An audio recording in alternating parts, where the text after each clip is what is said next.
Michael Bacigalupi. I'm the director of the Low Income Taxpayer Clinic at the Legal Aid Society. In honor of Consumer Protection Week, I'm here to discuss tax-related identity theft. As you may know, identity theft is fraud, attempted or committed using personal information and identifying information without your consent or authorization.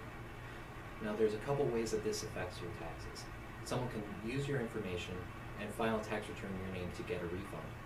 Or they can also use your information to get employment and make the IRS think that you have more income than you've actually earned.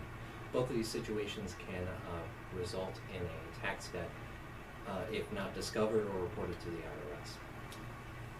There are a few ways you can discover that you've been a victim of identity theft.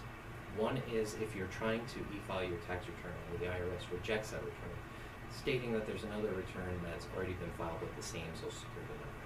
You also could receive a notice from the IRS stating that there are multiple returns filed for the same Social Security number and asking you to confirm your identity.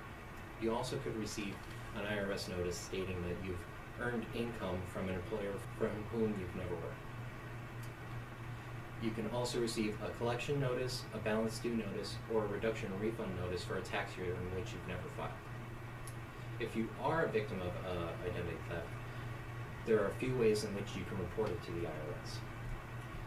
If you have a rejected e-filed return, you can still file your income taxes, but you would have to do so by mail, and you would have to include the following: a paper copy of your tax return, a photocopy of your government-issued ID, such as a passport, driver's license, or state-issued ID, and a Form 14039 identity theft affidavit.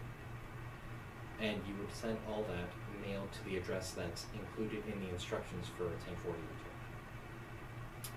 If you're responding to a notice from the IRS, you should do so as soon as possible and according to the instructions of the notice of which you've received. In addition to that response, you should also include an identity theft affidavit and a legible photocopy of your government-issued ID.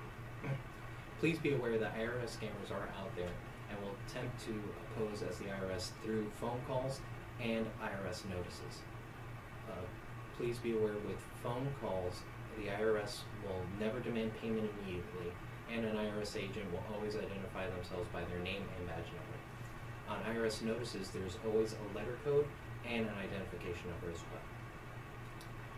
For instances in which you do think you are a victim or and you have reported it, the IRS Identity Theft Unit will investigate the issue and send you an identity theft PIN in order to file your tax returns in the future. If, however, you discover that you're a victim of identity theft by virtue of a lost or stolen wallet, please either send an identity theft affidavit or the police report to the Identity Theft Unit of the IRS. You can also call the IRS Identity Theft Unit at 1-800-908-4490. Once an identity theft has been reported, the Identity Theft Unit of the IRS will investigate the theft and issue you an ID PIN in order to file your taxes in the future.